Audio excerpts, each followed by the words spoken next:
I wouldn't have said so, no. Not really. But no, I don't get the feeling that she's wildly optimistic about life. A pragmatist, I think. The royal household had witnessed disagreements before, but nothing prepared them for the moment Princess Anne stepped into the center of the room, fixed her eyes on Camilla, and accused her of humiliating a loyal palace employee. Conversations stopped. Chairs shifted.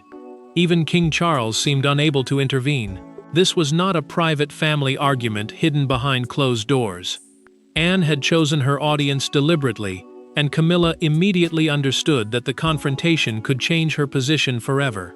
Before we go deeper into what this really means for the royal family, make sure to subscribe so you don't miss a single update. Anne entered the full household briefing, carrying controlled anger. Charles, William, Catherine, Edward, Sophie, senior private secretaries, equerries, and department heads had gathered at Windsor Castle to review arrangements for an approaching state reception. An equerry was a royal aide who handled official duties and personal coordination. Yet the meeting lost all purpose when the Princess Royal saw Margaret Hale near the doorway, her eyes red, and a packed leather case resting beside her. Margaret had served Queen Elizabeth II for more than 25 years. As a royal dresser, she had managed clothing, jewels, and ceremonial details while protecting the late monarch's personal wishes. Camilla had ordered her immediate removal after the longtime employee refused to replace an heirloom brooch traditionally linked to the late queen. The queen consort wanted another jewel worn at the reception. Margaret insisted that the original piece had been reserved for a specific ceremonial purpose. Camilla refused to apologize. Household presentation fell under her authority, she said, and no employee had the right to challenge her decision. Her dismissive tone sharpened Anne's anger. The princess reminded everyone that Margaret had not acted from disobedience. She had been specifically instructed to protect the ceremonial use of several personal heirlooms after the late sovereign's death. Margaret lowered her head as Anne lifted the dismissal letter. The trusted employee had spent decades serving without scandal, yet one refusal had reduced her career to a packed case and a place beside the door. Sophie moved closer to her, while Edward watched Camilla with growing disbelief. William remained silent, but Catherine's expression hardened as the meaning of the dispute became clear. Anne crossed the room and slid the letter across the polished table toward Charles. "Read what was done in your name." The princess then declared that Camilla's order was suspended until the king personally reviewed it. The challenge was unmistakable. She had directly interrupted the queen consort's control over her own household arrangements, meaning the decisions governing her staff, clothing, and official presentation. Charles did not defend his wife. He stared instead at the brooch box resting on the table, as though he already understood why Margaret had refused. But the silence surrounding Charles was not uncertainty alone. It was the silence of a man who knew that Anne's accusation had exposed a conflict far deeper than one dismissed employee, saved for all upcoming sections. To understand why a single dismissal ignited such fury, one must understand the two women standing on opposite sides of that Windsor room. Princess Anne had spent a lifetime treating duty as something earned through endurance. Camilla had spent years fighting for acceptance inside an institution that once rejected her. Both believed they were protecting the crown. Both believed the other was weakening it. And neither woman was prepared to retreat while the entire household watched. Anne remained standing, even when an empty chair was offered beside Charles. Her identity had been built on discipline, loyalty, and the belief that royal authority must never become a tool for personal punishment.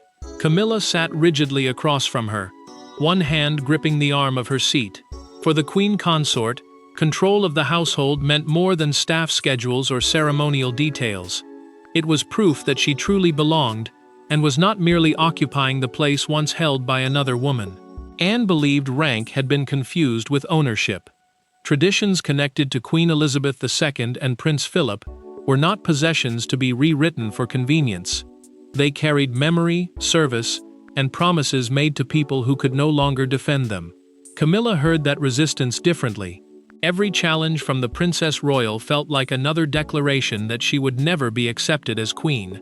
making each disagreement seem like a judgment on her marriage and legitimacy. Sophie leaned toward Edward and spoke quietly enough to avoid the wider room.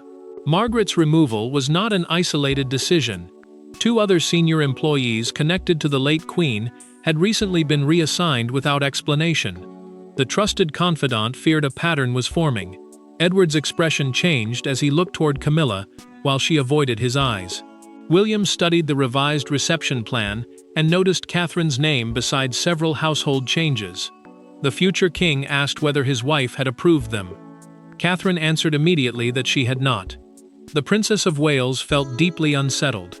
Her name appeared to have been used as justification for decisions she neither requested nor supported, turning her into silent protection for someone else's actions. Anne then faced Margaret. Her anger narrowed into one precise question. What happened when you showed her the late Queen's written instruction? Margaret's face tightened. She glanced toward Camilla before lowering her eyes, and the packed case beside her suddenly seemed less important than the fear in her silence. Charles noticed it too. The king leaned forward, while the queen consort's grip hardened around the chair. Anne did not repeat the question. She simply waited. And when Margaret finally described the private exchange that had taken place 3 nights earlier, everyone understood that the confrontation had begun long before Anne entered the room. 3 nights before the household confrontation, a quiet disagreement unfolded inside the Queen's private dressing room. There were no cameras, no senior courtiers, and no family members present, only Camilla, Margaret Hale, and a velvet box containing one of Queen Elizabeth's most recognizable heirlooms. What began as a request to change a piece of jewelry became an argument about memory, authority, and succession. By the time the door closed, one woman had been dismissed, and another had crossed a boundary Anne could not ignore. Margaret had selected the brooch for a reception honoring Commonwealth volunteers because the late Queen had worn it at a related ceremony decades earlier. The Commonwealth was a voluntary association of nations, many with historic ties to Britain, and royal events connected to it carried deep symbolic weight. As keeper of the late monarch's private jewelry instructions, Margaret was responsible for preserving when certain heirlooms could be used, and how their history should be acknowledged. Camilla studied the selection and ordered her to replace it with a newer diamond piece that carried no connection to Elizabeth. Margaret hesitated, then produced a handwritten instruction stating that the original brooch should remain associated with Commonwealth service. The Queen consort's expression changed immediately. She asked whether the household intended to govern every decision she made through the memory of her predecessor. Margaret answered with visible fear, but careful respect. She was protecting the late Queen's wishes, not questioning Camilla's position. Yet the explanation struck the monarch's wife as defiance. For years, she had lived beneath comparisons she could never escape. Now even her jewelry choices seemed controlled by a woman whose example still shaped the palace from beyond the grave. Camilla took the handwritten instruction from Margaret's hands and folded it once. Old preferences, she said, could not control the present reign. She then ordered the dresser removed from reception duties with immediate effect. Margaret left the room believing the note would be returned to the archive. It never was.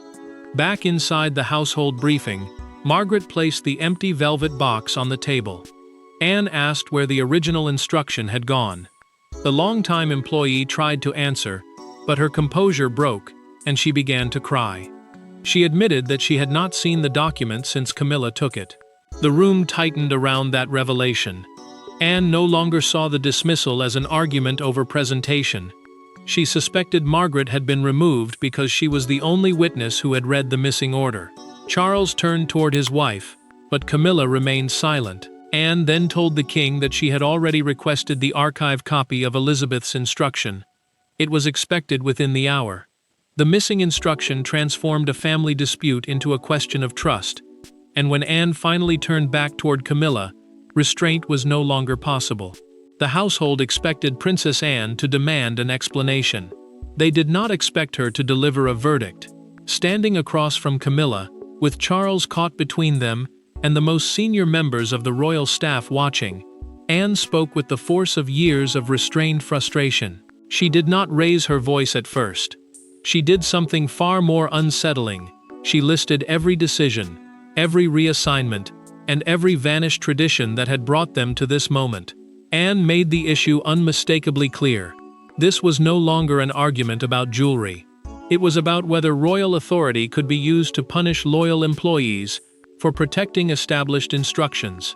Those instructions carried weight because they preserved the wishes attached to heirlooms, ceremonies, and household customs. If staff could be removed for obeying them, then duty itself had become dangerous. Charles asked his sister to continue the discussion privately. The king hoped closed doors might reduce the damage already spreading across the room. Anne refused. Margaret had been dismissed before colleagues who had watched her leave with a packed case and red eyes. Her humiliation had not been private, the princess said, so her protection could not be hidden either. Anne turned directly toward Camilla. "You do not erase her because she cannot answer you." The meaning struck everyone at once. She was speaking about Queen Elizabeth II, but also about the traditions quietly disappearing after her death. Camilla rose from her chair. She accused Anne of treating her like an outsider inside her own household. The queen consort's voice shook with anger, built over years of suspicion, comparison, and resistance. Every challenge, she said, became proof that the family still viewed her as temporary. Anne placed a written list on the table. 5 senior employees connected to the late queen had been dismissed, transferred, or excluded from ceremonial planning after questioning recent changes. The Princess Royal read each name slowly. These were not minor adjustments. Together, they suggested a deliberate pattern. Sophie then confirmed that one reassignment order carried Catherine's approval initials.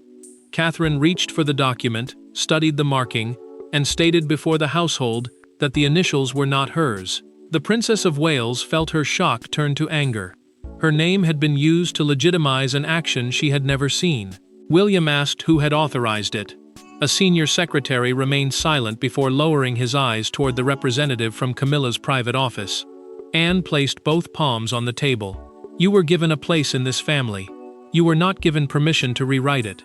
Charles looked from his sister to his wife with visible anguish, knowing that defending either woman could permanently wound the other. Yet the most damaging moment did not come from Anne's accusation. It came when the king's own secretary admitted that several disputed orders had bypassed Charles completely. Power inside a palace rarely announces itself with raised voices. It moves through signatures, schedules, access lists, and instructions delivered by people who assume permission has already been granted. Camilla had not needed to issue dramatic declarations. Her office had gradually expanded its reach through ordinary paperwork. But as Charles examined the trail laid before him, he began to see that the machinery operating in his household no longer matched the authority he believed he had retained. The king's private secretary explained the structure carefully. Formal household appointments belonged to the monarch, while individual royal offices managed daily staffing and ceremonial preparation. That overlap mattered, because it created space for instructions to appear more powerful than they truly were. Camilla's office had repeatedly described controversial changes as joint household decisions, leading employees to believe Charles had reviewed and approved them personally. Charles removed his glasses and placed them on the table without speaking. The silence carried humiliation. His trust had allowed private office choices to travel through the palace as royal commands, and his failure to question them had made every disputed order appear legitimate. The king understood that silence from the sovereign could be mistaken for consent, especially when staff feared challenging authority. Camilla defended herself with growing urgency. She had tried to modernize an inefficient structure, protect her husband from minor conflicts, and prevent endless arguments over traditions that no longer served the present household. The queen consort called it loyalty. Charles received it as betrayal. She had not merely protected him from disputes, she had allowed decisions to carry his authority without his knowledge. William opened several correspondence chains from Catherine's office. The prince discovered that his wife's staff had been copied into them only after the decisions were final. That timing created the appearance of consultation without offering any real chance to object. Catherine studied the messages and confirmed that neither she nor her team had approved the changes attributed to them. Anne then placed an archive registry number beside Margaret's empty velvet box. An archive registry number was the official code used to identify and retrieve a preserved palace record. Its existence proved that Elizabeth's handwritten instruction had been formally copied and could not be dismissed as a frightened employee's memory. Charles ordered the archive copy brought directly to him. He suspended every disputed personnel change until the review was complete. Then he took the household authorization folder from Camilla's secretary, closed it firmly, and placed it beside his own chair instead of returning it. Camilla's composure faltered when her private secretary was instructed to surrender the office access ledger. She understood what the order meant. The king had taken control out of her hands. By the time the meeting ended, no one had been dismissed, but the queen walked out, knowing that the authority she had exercised that morning no longer existed. The confrontation ended without applause, victory, or reconciliation. It ended with doors closing. Camilla left through the private corridor without waiting for Charles. Margaret remained beside Anne, too overwhelmed to understand whether her position had been restored. Across Windsor, phones began ringing as suspended orders were quietly reversed. Yet the most serious consequence was not administrative. Members of the family had been forced to choose where they stood, and Camilla could feel the distance forming around her. Charles ordered Margaret reinstated, pending a full review, and froze every reassignment connected to the disputed household program. A formal review meant the decisions, signatures, and instructions would be examined before any further action could occur. Edward and Sophie remained with the senior staff, assuring them that no employee would face punishment for cooperating. The couple understood why that promise mattered. Fear had already allowed questionable orders to pass without challenge, and silence could no longer be treated as loyalty. Camilla retreated to her sitting room and removed the replacement diamond brooch. She left it on the dressing table, as though the jewel had become unbearable to touch. What had been chosen as a symbol of independence now represented the authority slipping from her hands. The queen consort had wanted to prove she controlled her own household. Instead, she had exposed how fragile that control had become. Charles entered several minutes later and closed the door. He remained standing rather than taking the chair beside his wife. "What exactly did you authorize?" Camilla refused to face him. Anne had publicly destroyed whatever respect the household still held for her, she said. The king answered quietly that his sister had not created the documents, copied false approval initials, or removed the late queen's instruction. His restraint made the accusation heavier. Responsibility could no longer be hidden behind wounded pride. Camilla finally admitted ordering the handwritten note removed from the dressing room. She insisted she had sent it to her private office for review rather than destroying it. Charles asked where it was now. The queen consort hesitated. Her secretary had taken possession of the document after the fitting, but repeated calls to him had gone unanswered. Elsewhere, Anne sat privately with Margaret. The dresser asked whether serving the crown faithfully had become a punishable act. The princess felt no triumph. She saw only a loyal employee questioning the meaning of decades of service. Anne assured her that obedience to a lawful instruction was not betrayal, but the sadness in Margaret's voice remained. Charles looked again at Camilla. The missing secretary had transformed a household dispute into something darker. Yet the document was no longer the only danger between them. The missing note was still important, but Charles now faced a more personal question: whether his marriage could survive the truth once no official explanation stood between them. Late that evening, Charles asked Anne to meet him alone. No private secretaries attended. No household papers sat between them. For the first time that day, they spoke not as king and princess royal, but as brother and sister. Charles was exhausted. Anne remained angry, and both carried the weight of a woman who had shaped their understanding of duty. What passed between them did not erase the confrontation, but it determined what would happen next. Charles admitted that he had noticed ceremonial changes long before Margaret's dismissal. He had seen staff moved, traditions altered, and decisions presented as settled facts, but he avoided asking difficult questions. Every disagreement involving Camilla threatened to reopen wounds the family had spent years trying to contain. The king believed silence preserved peace. Anne told him it had done the opposite.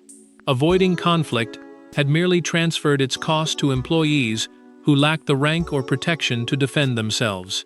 Charles then asked whether she had intended to humiliate his wife. Anne did not soften the answer. She had intended to stop Camilla, even if humiliation became unavoidable. The Princess Royal understood the cruelty of public correction, but Margaret had been shamed before witnesses.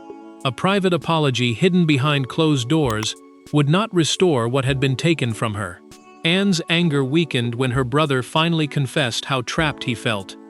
Protecting his marriage seemed to demand loyalty without question, while protecting the standards inherited from their mother required judgment without favor.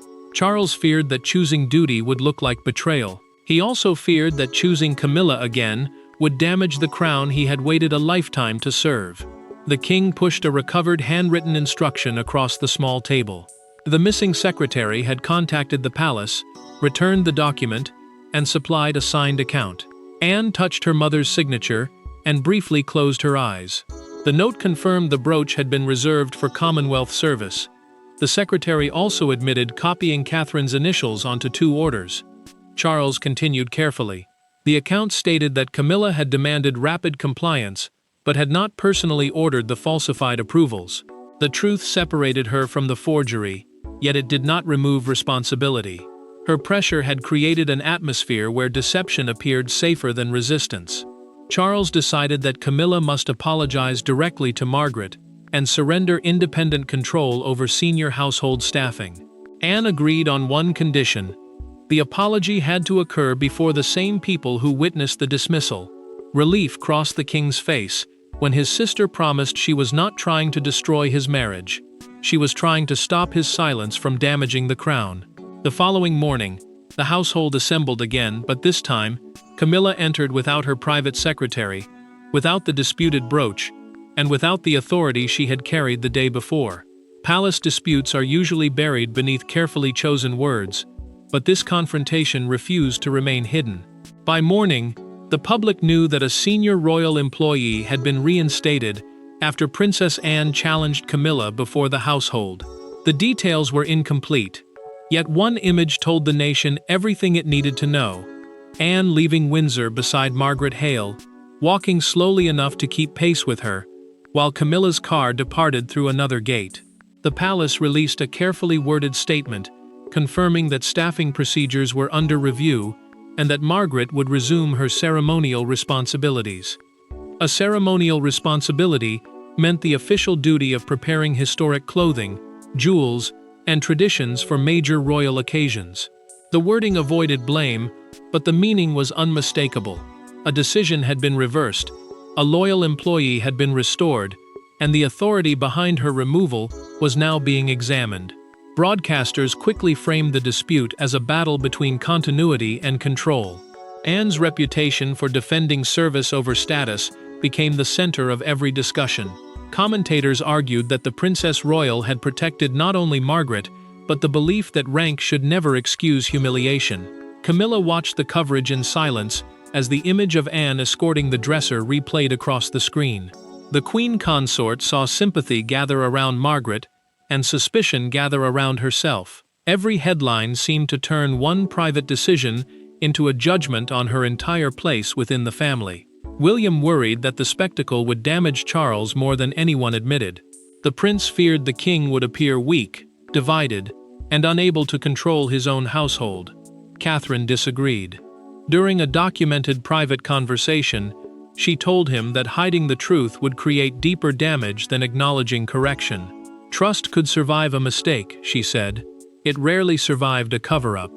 Outside Windsor Castle, a small crowd gathered near the Long Walk, carrying handwritten signs that read, "Duty protects duty." One elderly woman placed flowers beside a photograph of Queen Elizabeth wearing the disputed brooch. During a live broadcast, the presenter paused over the image and said, "This is no longer a dispute about jewelry. It is a dispute about what the crown remembers." A major morning newspaper made the conflict impossible to soften. Its front page carried the headline, "Anne draws the line," above a photograph of the princess shielding Margaret from the press. Catherine then called the dresser personally. She explained that she had never approved the disputed orders, and offered the apology Margaret had needed to hear. The employee thanked her, but the pain in her voice remained. The palace soon announced that Camilla would address the household before attending another ceremonial engagement. Public opinion had already delivered its judgment, but the final verdict would be decided inside Windsor, where Camilla now had to face the people who had watched Anne bring her authority to a halt. The second household meeting felt entirely different from the first. No one arrived expecting another explosion. They came to witness whether the monarchy could correct itself after power had been misused in its name. Camilla stood at the same end of the table where she had defended Margaret's dismissal. Anne remained beside the restored dresser, silent but watchful. Charles opened the meeting with a single sentence: "No position within this household places pride above service." Charles formally restored Margaret Hale to her position and confirmed that future senior staffing decisions would require joint review by the King's Office and an independent household committee. That committee would provide neutral oversight, meaning no single royal office could remove experienced employees without evidence, consultation, and written approval. The safeguard mattered because trust had already been damaged, and verbal promises alone could not prevent the same abuse from happening again. Catherine received a direct written assurance that her name would never again appear on a decision without her consent. The copied initials were removed from the official record, clearing the princess of involvement. William watched the correction closely, knowing his wife had been used as protection for choices she had never supported. Camilla then faced Margaret. The Queen Consort apologized for treating loyalty as disobedience, and admitted that her determination to establish authority had caused her to interpret remembrance as resistance. Margaret accepted the apology calmly. The late Queen's instructions, she explained, had never been intended to diminish Camilla. They existed to protect meaning, not deny her place. The answer left Camilla visibly emotional. She returned the handwritten note and personally requested that the original brooch be worn at the rescheduled Commonwealth reception. By restoring the jewel to its intended purpose, she acknowledged that history did not threaten the present simply because it could not be controlled. Anne did not apologize for confronting her publicly. The Princess Royal believed silence would have protected power rather than service. Yet she acknowledged that Camilla's willingness to reverse the decision mattered more than the humiliation of being challenged. Charles removed his wife's independent authority over senior household appointments, while affirming her ceremonial position beside him. Margaret resumed her duties. The displaced employees received fair reviews, and the family accepted the new safeguards. Camilla fastened Queen Elizabeth's brooch onto her coat with Margaret's assistance. Anne watched from across the room and gave one restrained nod. Afterward, Charles took his wife's hand, not to excuse what had happened, but to show that accountability did not require abandonment. Princess Anne had confronted a queen before the entire household, but her purpose was never to seize power or settle an old score. She drew a boundary the monarchy could not afford to lose. Rank may command obedience, but only humility preserves respect, and on that day, duty prevailed. Thanks for watching. Please don't forget to like and subscribe, and we will see you in next one.